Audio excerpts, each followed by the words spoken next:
My name is Jacob Williams, and what I'm about to tell you sounds like something out of a Hollywood thriller, but every word is true. It's the story of how my wife tried to steal $8 million from me, and how I turned the tables in the most unexpected way possible. It all started 18 months ago when I got the call that changed my life forever.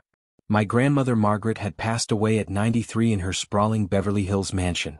We weren't particularly close. She was one of those old money types who disapproved of my middle-class marriage to Gabriel, my wife of 5 years. But apparently blood was thicker than water because she left me everything. And I mean everything. The mansion alone was worth $3 million. Then there were the stocks, blue-chip companies, tech startups, real estate investment trusts. The lawyers told me the total inheritance was valued at approximately $8 million. I remember sitting in that mahogany-paneled office, listening to the numbers and feeling like I was in someone else's dream. Gabriel's reaction was interesting. When I told her, she literally screamed with joy, threw herself into my arms and started crying. "We're rich, Jake. We're actually rich," she kept saying over and over. At the time, I thought it was just natural excitement. We'd been struggling financially for years. I was managing a small construction company making $60,000 a year, and she worked as a secretary at a law firm downtown. The first few weeks after inheriting the money were like a honeymoon period. Gabriel quit her job immediately, saying she wanted to focus on us and explore her creative side.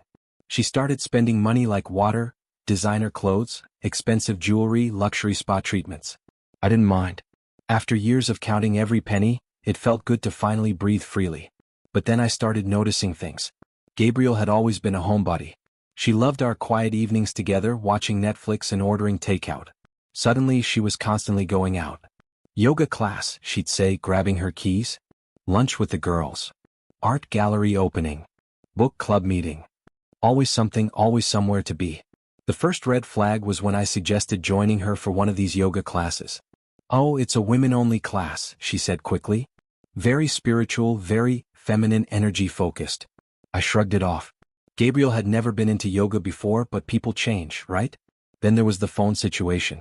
Gabriel had always been casual with her phone, leaving it on counters, asking me to check messages when she was busy. Suddenly, it was glued to her hand. She took it to the bathroom, to bed, everywhere. When it buzzed, she'd snatch it up with this guilty look in her eyes. One evening, about 4 months after the inheritance, I walked into our bedroom to find Gabriel quickly closing her laptop. "Just checking emails," she said, but her face was flushed and she wouldn't meet my eyes. That's when the real suspicion started. I'm not naturally a suspicious person, but I'm not stupid either. I started paying attention to details. Gabriel's yoga classes lasted exactly 3 hours every Tuesday and Thursday. Her book club meetings were always at the same downtown hotel bar. She'd come home from these outings smelling like expensive cologne I didn't wear. The breaking point came on a Saturday morning. Gabriel was in the shower and her phone kept buzzing on the nightstand. The screen lit up with text messages, and even though I knew it was wrong, I glanced over. What I saw made my blood run cold. "Can't wait to see you Monday. Same place, same time." And Gabriel's response, "Counting the minutes. You drive me crazy." I felt like I'd been punched in the gut. My wife of 5 years, the woman I'd shared everything with, was having an affair. But instead of confronting her immediately, something made me hesitate. Maybe it was years of being careful with money, of thinking before acting, but I decided to gather more information first. That decision probably saved my financial life. I hired Blackstone Investigations, one of LA's most discreet private security firms. I told them I needed surveillance on my wife, suspected infidelity. The investigator, a sharp-eyed woman named Rita Chavez, assured me they'd have answers within a week. They had answers in 3 days. Rita called me at work with information that floored me. Gabriel wasn't just having an affair. She was having an affair with Alexander Reed, senior partner at Reed & Associates, one of the most prestigious law firms in Los Angeles. But here's the kicker. Alexander Reed specialized in high-asset divorce cases. "Mr. Williams," Rita said over the phone, "this isn't just adultery. This looks like a calculated scheme to separate you from your inheritance." She emailed me photos that made my hands shake. Gabriel and Alexander at the Ritz-Carlton, kissing in the parking garage. Gabriel and Alexander having dinner at an expensive restaurant, holding hands across the table. Gabriel and Alexander entering a luxury apartment building downtown. But the audio recording was what really opened my eyes. Rita had managed to bug Alexander's car, completely legal since it was parked in a public garage. The conversation I heard made everything clear. Alexander, the inheritance is substantial, but we need to be careful about the timing. Gabriel, 8 million. Alex. Can you imagine what we could do with 4 million? Alexander, California is a community property state, but inheritance can be tricky. We need to make sure some of those assets get commingled with marital property first. Gabriel, how long do we wait? Alexander, 6 months minimum. Maybe 8. We need to establish a pattern of the money being used for joint expenses. Then we file for divorce, cite irreconcilable differences, and you walk away with half. I listened to that recording 5 times, each playback making me angrier and more determined. My wife wasn't just cheating on me, she was actively plotting to steal my grandmother's legacy. But here's what neither Gabriel nor Alexander knew. I had grown up poor, but I wasn't stupid about money. The day I inherited my grandmother's estate, I'd consulted with 3 different attorneys about asset protection. I'd specifically asked about keeping the inheritance separate from marital property. More importantly, my grandmother had been smarter than any of us realized. Her will included a clause that the inheritance would remain in my sole possession regardless of my marital status, as long as certain conditions were met. It was an old-fashioned bloodline protection clause, designed to keep the family money in the family. Armed with this knowledge and Rita's evidence, I made a decision that would change everything. Instead of confronting Gabriel, I was going to beat her at her own game. I hired Victoria Stone, the most ruthless divorce attorney in Los Angeles. Victoria had a reputation for destroying unfaithful spouses in court and protecting her clients' assets with surgical precision. She was expensive, $500 an hour, but considering what was at stake, it was a bargain. Jacob, Victoria said during our first meeting reviewing Rita's evidence, your wife has made a critical error. By conspiring with an attorney to defraud you of your inheritance, she's committed several serious offenses. But more importantly, she doesn't understand California inheritance law as well as she thinks she does. Victoria explained that my grandmother's bloodline protection clause, combined with the fact that I'd kept the inheritance in separate accounts, meant Gabriel had no legal claim to any of it. But we needed to be strategic about how we revealed this information. We're going to let her dig her own grave, Victoria said with a smile that reminded me why she was so feared in family court. Let her file for divorce first. Let her make her demands. Then we'll show the court exactly what kind of person she is. For the next 6 months, I lived like an actor playing the role of an oblivious husband. I came home every day with a smile, asked Gabriel about her yoga classes and book club meetings, even bought her expensive gifts with money she thought she'd eventually get half of. Meanwhile, Rita's team continued surveillance, documenting every hotel visit, every romantic dinner, every intimate moment between Gabriel and Alexander. We also discovered something interesting. Alexander was married with 2 children, and his wife had no idea about the affair. The psychological toll of pretending everything was normal was enormous. I'd lie in bed next to Gabriel, listening to her breathing, knowing she was planning to betray me. Some nights I'd find her texting in the bathroom at 2 a.m., and I'd have to bite my tongue to keep from screaming. But I held on because I knew justice was coming. The breakthrough came 8 months after I'd hired Victoria. Gabriel finally worked up the courage to ask for a divorce. She did it over dinner at an expensive restaurant. Probably figured the public setting would keep me from making a scene. Jake, she said, reaching across the table to take my hand, I think we need to talk about our future. I played my part perfectly. What do you mean, honey? I've been thinking a lot lately and I feel like we've grown in different directions. The money has changed things between us. Maybe we should consider a separation. I let my face fall, let my voice crack slightly. Gabriel, are you asking for a divorce? I think it might be for the best, she said softly. But I want this to be civilized. We can split everything fairly, start fresh. Split everything fairly. If I hadn't known what I knew, I might have believed she actually cared about fairness. I guess if that's what you want, I said. Should we get lawyers involved? Gabriel's eyes lit up, probably thinking about Alexander's expert guidance. I think that's wise. You should get someone good, Jake. This is going to involve a lot of assets. 3 weeks later, Gabriel filed for divorce. Her petition demanded 50% of all marital assets, including the full inheritance. She claimed that since the money had been used for joint marital purposes, over the past months, it had become community property. Alexander had done his homework, I'll give him that. The petition was professionally written, citing numerous California cases about inheritance and community property. But there was one case he hadn't researched thoroughly enough: the one involving bloodline protection clauses. The divorce proceedings began 2 months later. Gabriel was confident, almost giddy. She'd show up to court wearing designer outfits that cost more than most people's monthly salary, clearly expecting to walk away with millions. Alexander would sit in the gallery behind her, giving her encouraging nods and subtle smiles.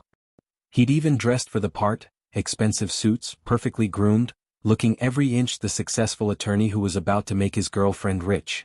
The first few hearings were routine, asset disclosure, temporary support arrangements, that kind of thing. Victoria played it cool, not revealing our hand too early. She'd ask seemingly innocent questions about Gabriel's daily routine, her expenses, her relationships. Gabriel answered confidently, occasionally glancing back at Alexander for reassurance. Then came the day Victoria had been preparing for.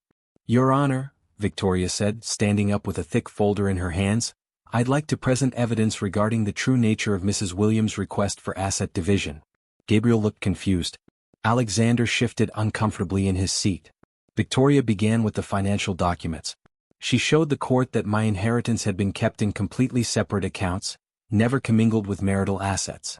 She presented my grandmother's will, highlighting the bloodline protection clause.